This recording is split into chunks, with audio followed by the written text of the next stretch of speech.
ಇಂದು ಬೆಂಗಳೂರಿನಲ್ಲಿ ಕರ್ನಾಟಕ ಪ್ರದೇಶ ಕಾಂಗ್ರೆಸ್ ಪಕ್ಷದ ಕಚೇರಿಯಲ್ಲಿ ಪರಿಶಿಷ್ಟ ಪಂಗಡ ವಿಭಾಗದ ರಾಜ್ಯ ಪದಾಧಿಕಾರಿಗಳು ಹಾಗೂ ಜಿಲ್ಲಾ ಅಧ್ಯಕ್ಷ ಮತ್ತು ಪದಾಧಿಕಾರಿಗಳ ಮಹತ್ವದ ಸಭೆ ನಡೆಯಿತು.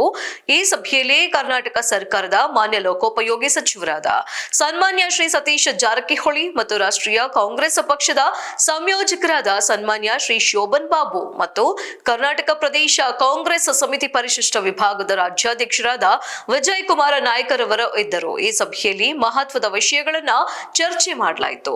ಮುಂಬರುವ ಜಿಲ್ಲಾ ಪಂಚಾಯತ್ ಮತ್ತು ತಾಲೂಕು ಪಂಚಾಯತ್, ಗ್ರಾಮ ಪಂಚಾಯತ್ ಮತ್ತು ಮುಂಬರುವ ವಿಧಾನ ಪರಿಷತ್ ಮತ್ತು 2028ರ ವಿಧಾನಸಭಾ ಚುನಾವಣೆಯ ಪೂರ್ವ ಸಿದ್ಧತೆ ಮಹತ್ವದ ಹಲವಾರು ವಿಷಯಗಳನ್ನ ಮಾನ್ಯ ಲೋಕೋಪಯೋಗಿ ಸಚಿವರಾದ ಶ್ರೀ ಸತೀಶ್ ಜಾರಕಿಹೊಳಿ ಈ ಎಲ್ಲಾ ಚುನಾವಣೆಯ ಸಿದ್ಧತೆಗಳ ಬಗ್ಗೆ ಸವಿಸ್ತಾರವಾಗಿ ತಿಳಿಸಿದ್ರು ಮತ್ತು ಎಲ್ಲಾ ಚುನಾವಣೆಗಳಿಗೆ ಈಗಿನಿಂದಲೇ ಸಿದ್ಧರಾಗಿ ಕೆಲಸ ಮಾಡಬೇಕೆಂದು ತಿಳಿಸಿದ್ರು. ರಮೇಶ್ ದೊರೆಸುರಪುರ, ರಾಜ್ಯ ಪ್ರಧಾನ ಕಾರ್ಯದರ್ಶಿಗಳ, ಕರ್ನಾಟಕ ಪ್ರದೇಶ ಕಾಂಗ್ರೆಸ್ ಸಮಿತಿ ಪರಿಶಿಷ್ಟ ಪಂಗಡ ವಿಭಾಗ, ಬೆಂಗಳೂರು ವರದಿ.